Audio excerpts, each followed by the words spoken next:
সুপ্রভাত। Journey with Chhoton চ্যানেলের পক্ষ থেকে আবার একটা নতুন ভিডিওতে আপনাদের স্বাগত। আজকে ফেব্রুয়ারি মাসের 2 তারিখ। আমি এখন দাঁড়িয়ে আছি বিধাননগর স্টেশনের 1 নম্বর প্ল্যাটফর্মে।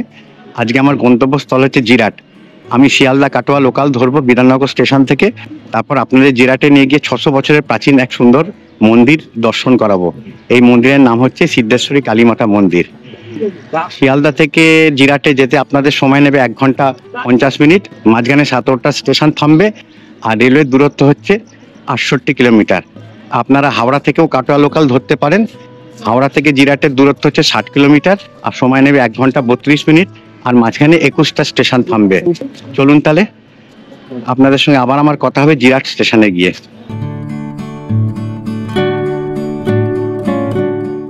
মোটামুটি জায়গা পেয়ে গেছি, প্রচন্ড ভিড় আজকে ট্রেনে। বিধাননগর বলে পেয়ে গেলাম, এরপরে দমদমে আর পাবো না।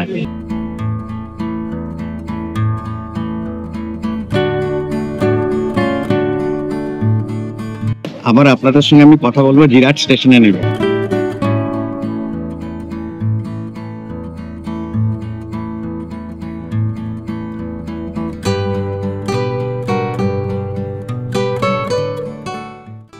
এক নম্বর প্ল্যাটফর্ম থেকে বেরিয়ে তারপর হাঁটা পথে আমাদের এই সিদ্ধেশ্বরী কালীমা মন্দিরে যেতে হবে। আপনারা যদি চান টোটো করেও যেতে পারেন, তবে বলছে 10 মিনিটের হাঁটা পথ। দেখি, সকাল সকাল ভালো ওয়েদার, ঠান্ডা ঠান্ডা আমেজ আছে, তো হেঁটে হেঁটেই যাওয়ার চেষ্টা করবো, কেননা অনেক সময় আছে। আমি যতদূর জানি এই মন্দির 11:30 থেকে 12টার ভেতর যেতে হবে, তখনই পুজো হয়। মন্দির তখন 11:30টার পরে মন্দির খোলে। তো এখন তো সবে 10টা 18, 10টা 20, অনেক সময় আছে, তাই হাঁটতেই যাবো আজকে। আজকে আর ফুটওভার ব্রিজ দিয়ে যাচ্ছি না, কেননা এখান দিয়ে হাঁটা পথ আছে, রাস্তা করা আছে। প্ল্যাটফর্ম থেকে আমি নামলাম, নেবে সোজা হাঁটা পথে। এখানে দেখুন লেভেল ক্রসিং এর দিকে এলাম। লেভেল ক্রসিং এর যে রাস্তাটা আছে, এই যে লেভেল ক্রসিং এর রাস্তাটা, এই লেভেল ক্রসিং এর রাস্তা থেকে এবার বাম দিকে যেতে হবে।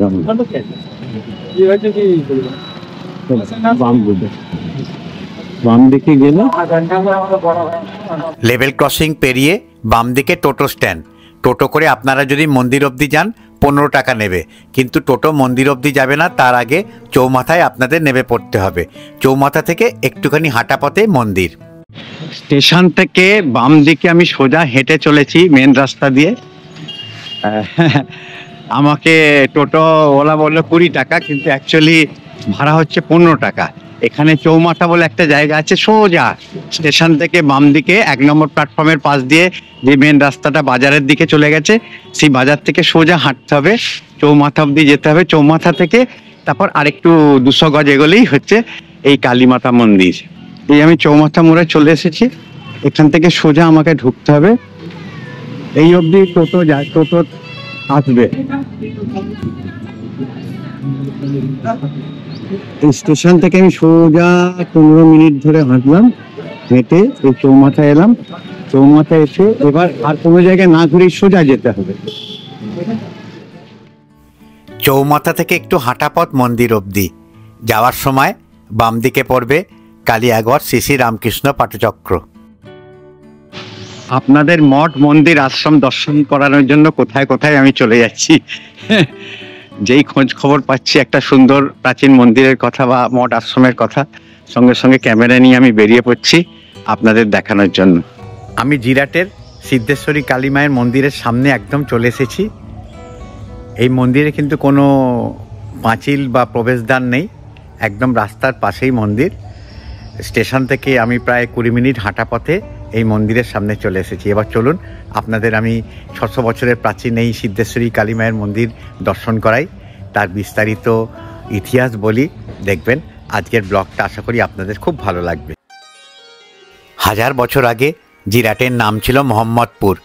সেখানেই গঙ্গার পাশে ছিল কালী ডাকাতের আস্তানা। ধনসম্পদ লুট করাই ছিল এই ডাকাতের মূল লক্ষ্য। ডাকাতি করার জন্যই মা কালীর আরাধনা করত তারা।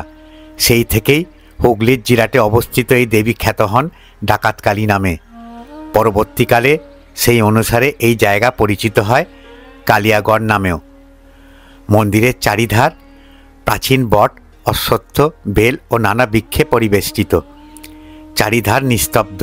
আমরা এবার মন্দির প্রাঙ্গণে প্রবেশ করব। সেই সকালে বেরিয়েছি, প্রচন্ড খিদে পাচ্ছে।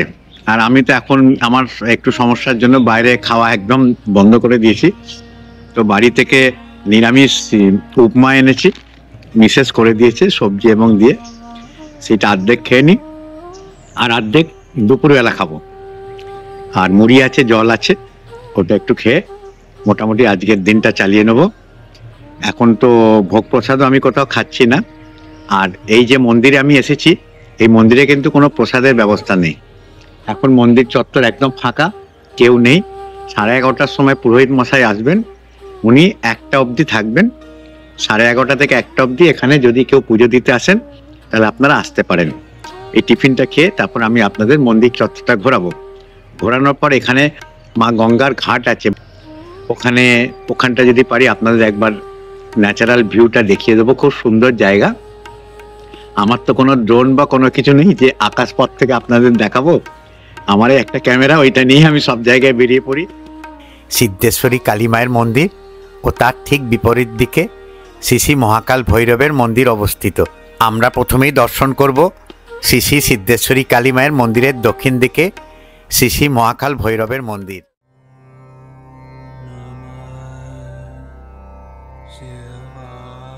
অপূর্ব টেরাকোটা শিল্পের নিদর্শন পাওয়া যাবে এই প্রাচীন শ্রী মহাকাল ভৈরবের মন্দিরে।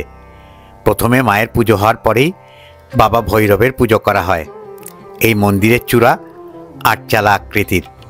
মন্দিরের ফলক থেকে জানা যায় মন্দির 600 বছরের প্রাচীন ও 1336 বঙ্গাব্দে মন্দিরের সংস্কার করা হয়। মহাকাল ভৈরব হলেন ভগবান শিবের উগ্ররূপ। শিবপুরাণ অনুসারে আদিযোগী মহাদেব শিব তপস্যা ও সমাধিতে মগ্ন ছিলেন। সেই সময় শক্তিমদের অহংকারে মত্ত অন্ধকাসুর তাকে আক্রমণ করেন। ক্রোধে আগুন থেকে শিবের ক্রোধ জ্বলে ওঠে কালভৈরব জন্মেছিল এবং তিনি অন্ধকাসুরকে বধ করেছিলেন। মন্দিরের গর্ভগৃহে একটি শিলাখণ্ড ও 2টি শিবলিঙ্গ প্রতিষ্ঠিত। নিত্য সকাল ও সন্ধে বাবা ভৈরবের পুজো করা হয়।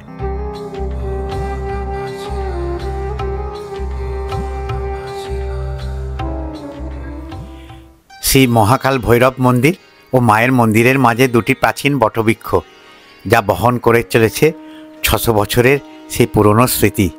মায়ের মন্দির ও বাবা ভৈরবের মন্দিরের মধ্যস্থলে বলিঘর। এই মন্দিরে বলিপ্রথার প্রচলন রয়েছে শুধুমাত্র মানত পূজার ক্ষেত্রে।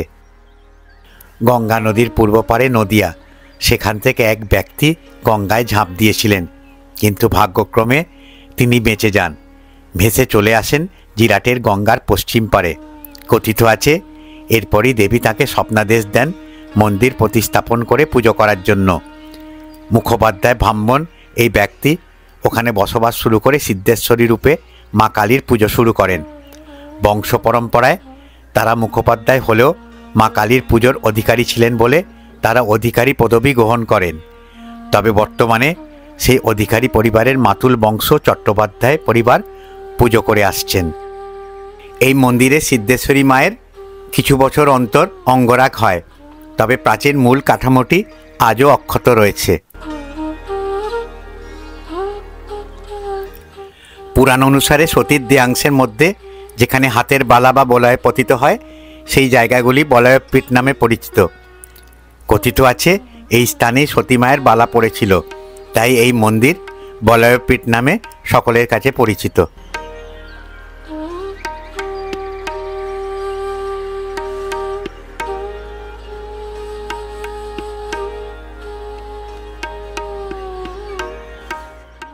অপূর্ব মন্দির প্রাঙ্গণ, অপূর্ব শ্রী শ্রী মহাকাল ভৈরবের মন্দির এবং মা সিদ্ধেশ্বরী মাতার মন্দির। খুব ভালো লাগছে জায়গাটা, কিন্তু একদম ফাঁকা, কেউ নেই। আপনারা যদি এই মন্দির দর্শন করতে আসেন তাহলে আমি বলবো শনিবার বা মঙ্গলবার আসবেন, তাহলে কিন্তু আপনারা এখানে দর্শনার্থীদের ভিড় পাবেন। আর আমি যেহেতু এসেছি আজকে সরস্বতী পুজো প্লাস রোববার, সবাই কিন্তু সরস্বতী পুজোর জন্য ব্যস্ত, কেউ কিন্তু এই মন্দিরে আর আজকে এসে পুজো দেবেন না। তাই জন্য আজকে একদম মন্দির প্রাঙ্গণ ফাঁকা। আমি এই ফাঁকার ভেতরেই আপনাদের ছবি তুলে কিছুটা দেখানোর চেষ্টা করছি। পূর্বে এই মন্দিরের পাশ দিয়ে ভাগীরথী নদী বয়ে যেত, তার জন্য ঘাটও করা আছে, কিন্তু এখন সেই নদী শুকিয়ে গেছে, সেই নদী 2 মাইল দূরে চলে গেছে। তো তো এখানকার যে ঘাটটা ছিল সেই ঘাটটা আমি একবার দেখাচ্ছি। এখন আর ঘাট নেই, এখন তো চাষের জমি হয়ে গেছে, কিন্তু ঘাটের যে সিঁড়িটা আছে সেই সিঁড়িটা আমি আপনাদের দেখানোর চেষ্টা করছি।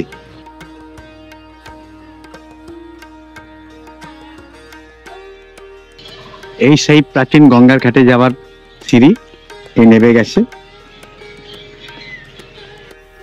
এখন আর মন্দিরের পাশ দিয়ে মা গঙ্গা বয়ে যায় না। গঙ্গারূপী ভাগীরথী নদীর তীর আজ চাষের জমিতে পরিণত হয়েছে, মাঝে পাকা রাস্তা।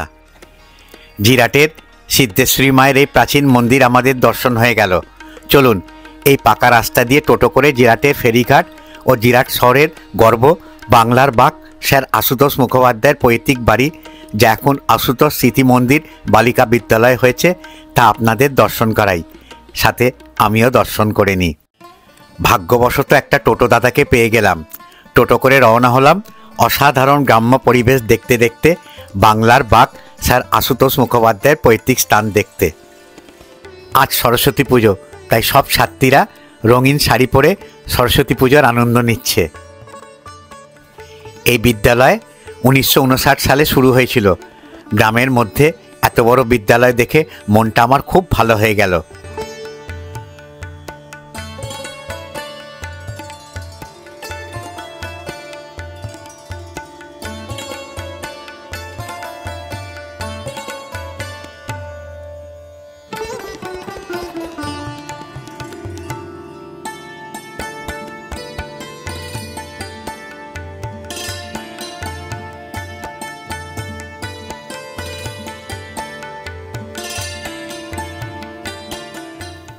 বিদ্যালয়ের প্রবেশদ্বারের একপাশের দেওয়ালে স্যার আশুতোষ মুখোপাধ্যায়ের মূর্তি কাঁচের বাক্সে সজ্জিত আছে।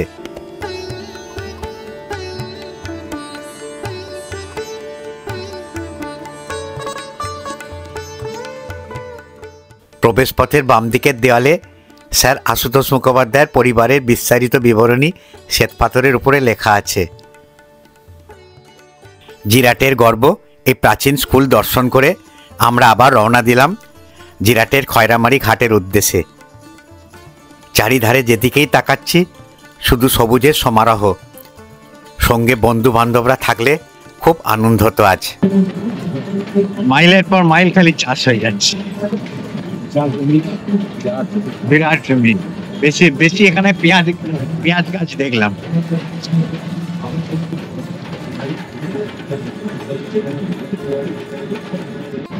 আমাকে টোটো দাদা বলছেন যে আপনি জিরাটের যে খয়রামতি যে ঘাটটা আছে ওইটা দেখার পরে আপনি এক কাজ করুন, ওখান থেকে বোটে করে যে নৌকায় করে চলে যান মদনপুর। ওইখান থেকে পার হলেই মদনপুর থেকে আপনি যে কৃষ্ণনগরের যে মেন লাইন লোকাল পড়ছে, ওই কৃষ্ণনগরের মেন লাইন লোকালের ট্রেন ধরে আপনি শিয়ালদা চলে যেতে পারবেন। কেন এই কাটোয়ার লাইনটা হচ্ছে আবার বিকেলবেলা 5:30টার সময় ট্রেন, আর এইটা হলে আমি প্রত্যেক ঘন্টায় একটা করে ট্রেন পেয়ে যাব। শান্তিপুর লোকাল পেয়ে যাব, রানাঘাট লোকাল পেয়ে যাব। জিরাট ফেরিঘাটে আমরা চলে এসেছি। অপূর্ব মনোরম দৃশ্য, যা দেখে মন ভরে যাচ্ছে।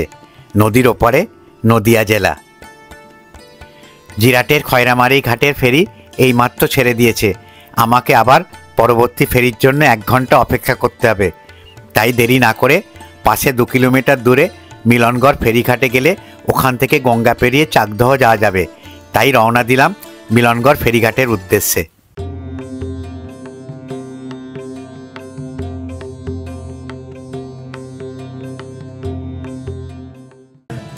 আমি এখন মিলনগড় যে ফেরিঘাটে আছি, এখান থেকে ক্রস করে এবার চাকদা যাব। কেননা এখন যদি জিরাটে যাই, জিরাটে গেলে কিন্তু আমি পাবো না, ট্রেন পাবো না, কাটোয়ার ট্রেনটা পাবো না। তাই জন্য আমি এখন করলাম যে মিলনগড় থেকে চলে যাব চাকদায় গিয়ে মেন লাইনে যে কৃষ্ণনগর যে রুটটা আছে সেই কৃষ্ণনগরের ট্রেন ধরবো। 5 টাকা করে আমাকে টিকিট নিল চাকদা যেতে মিলনগড় থেকে। চলুন গঙ্গার ভিউটা আপনাদের দেখিয়ে দেবো, তাই জন্যই আমি গঙ্গা ক্রস করে যাই।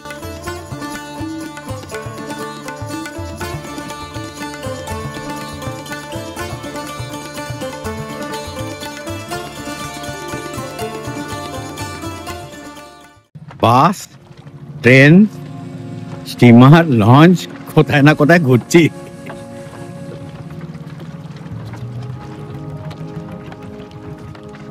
আমি জিরাট ঘাটে গেছিলাম। জিরাট ঘাট থেকে ওখানে দেখলাম যে নৌকা ছাড়তে দেরি হবে, ঘন্টাখানেক হবে, 1 ঘন্টা অন্তর অন্তর পারাপার হয়।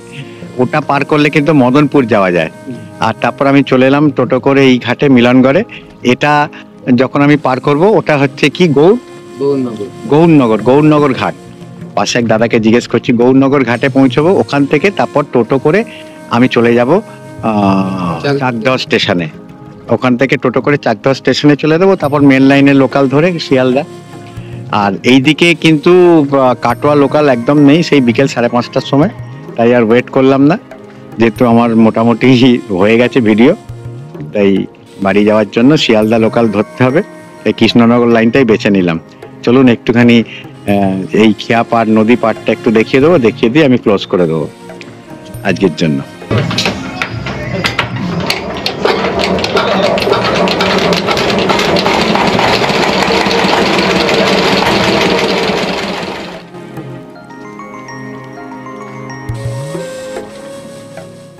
আমরা শহরের মানুষেরা বুঝতেই পারি না গ্রামের মানুষরা কত কষ্ট করে পরিবহনের মাধ্যমে এক জায়গা থেকে আরেক জায়গায় যায়।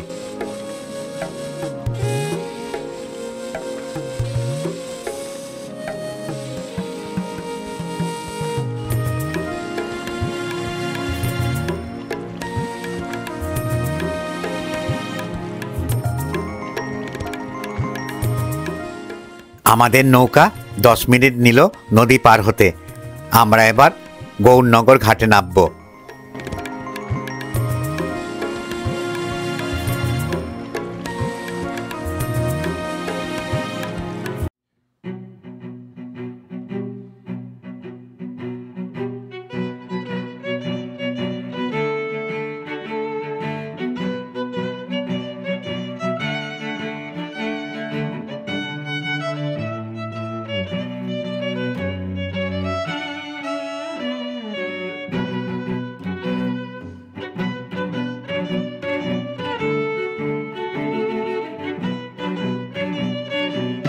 মোটরসাইকেল, স্কুটার, মানুষ সবাই পারাপার হচ্ছে।